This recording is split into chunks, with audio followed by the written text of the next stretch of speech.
At least 3,000 people have died following the 7.7 magnitude earthquake that struck Myanmar last week. Official figures say that the actual number of fatalities is several times of that.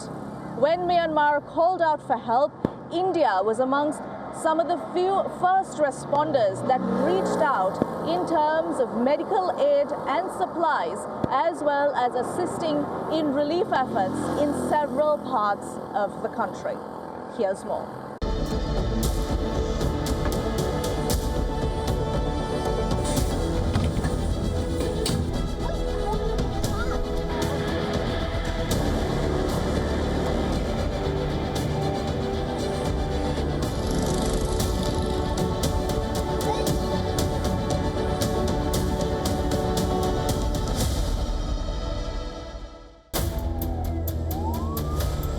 It's nearly a week into the horror.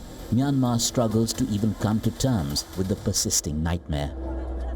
Let me be clear, the needs are massive and they're rising by the hour. The window for life-saving response is closing, and across the affected areas, families are facing acute shortages of clean water, food and medical supplies. A country that has struggled in recent years with governance paradigms and junta excesses finds itself looking at a rising death toll of helpless thousands. At remote regions still out of reach of relief and succor, pulling Myanmar out of this traumatic, devastated hell will take months, if not years. People are sleeping in the street, people are trying to access medical care, but the buildings are damaged as well. So a hospital and physical and primary healthcare center cannot be used for now. So we have sent already some reinforcement from Yangon together with the National Society of the Myanmar Red Cross to support the initial efforts.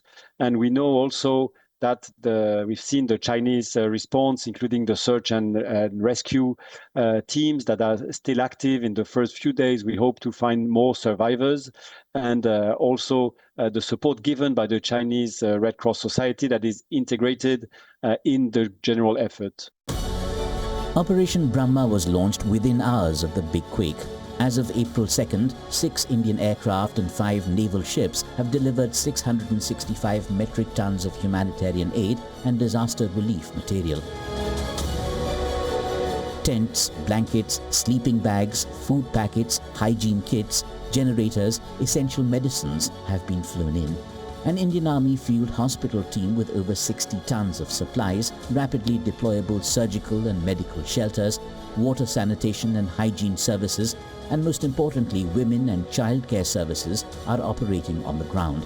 A 200-bedded field hospital in Mandalay is now operational, treating patients and performing surgeries. Indian naval ships Satpura and Savitri from the Eastern Naval Command have brought in tranches of relief material.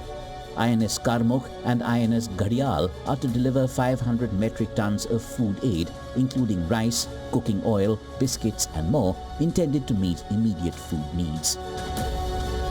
There's a 200-strong team of Indian military personnel and medics working round the clock in a search for survivors, saving the injured, easing the pain. So to give you a brief background, this is one of the places which is the closest to the epicenter. So the Indian team was earlier in a different city. Immediately, since the losses were maximum here, the Indian hospital team has been moved here. This is our second day of the setup. Almost every day, more than 100 patients are coming in of all kinds of trauma injuries, all kind of impact injuries, and to the extent of associated issues related with the earthquake. It's not the first time India has stepped up with aid and support in times of calamity. Operation Sadbhav in Myanmar and Vietnam came in the wake of Typhoon Yagi in 2024. Operation Dost extended critical assistance to Turkey and Syria that were battered by a 7.9 magnitude earthquake in February 2023. And there was Operation Maitri in Nepal in the aftermath of the 2015 earthquake. All of these made a huge mark, while underscoring India's humanitarian standpoint and identity for the world at large.